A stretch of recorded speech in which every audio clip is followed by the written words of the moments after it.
Hi అండి, నేను మీ లావణ్య. ఈరోజు వీడియోలో చక్కెరకేళి జ్యూస్ చేద్దాం అనుకున్నాను అండి. అయితే మేము మా తోటలోకి వెళ్ళి పండిన అరటికాయలు ఏమన్నా ఉంటే తీసుకొద్దామని వెళ్ళానండి. చాలా గెలలు అనేవి పండటానికి వచ్చినాయండి. వాటిలో 2 కాయలు తీసుకొని వచ్చి మిల్క్ షేక్ చక్కెరకేళి జ్యూస్ చేద్దాంలే అని చెప్పి తీసుకొచ్చాను.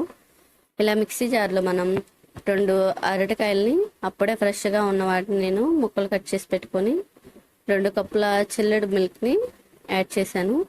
చిన్నపిల్లలకని జ్యూస్ మనం కొంచెం పంచదార 2 స్పూన్లు పంచదారని యాడ్ చేసుకొని, అదే మామూలుగా అయితే మనం పచ్చిపాలను యాడ్ చేసుకొని ఇలా జ్యూస్ చేసుకోవచ్చు. కాకపోతే చిన్నపిల్లలకి పచ్చిపాలు అరగవని చెప్పేసి నేను కాచి చల్లార్చి ఫ్రిడ్జ్లో పెట్టిన వాటిని యూస్ చేస్తున్నాను. ఈ జ్యూస్ అనేది హెల్త్కి చాలా మంచిదండి. చక్కెరకేళి అనేది బెనిఫిట్స్ ఎక్కువ ఉంటాయి, విటమిన్స్ ఎక్కువ ఉంటాయండి.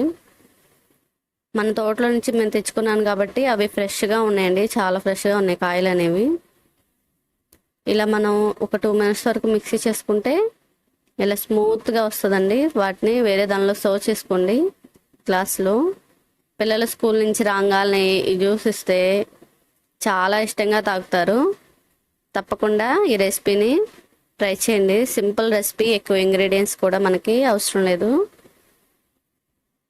అలానే మనం కొంచెం హార్లిక్స్ పౌడర్ని యాడ్ చేసుకోండి. ఈ చక్కెరకేళి జ్యూస్ అనేది హార్లిక్స్ మంచి కాంబినేషను. తప్పకుండా ట్రై చేయండి. Thank you for watching. Please subscribe to my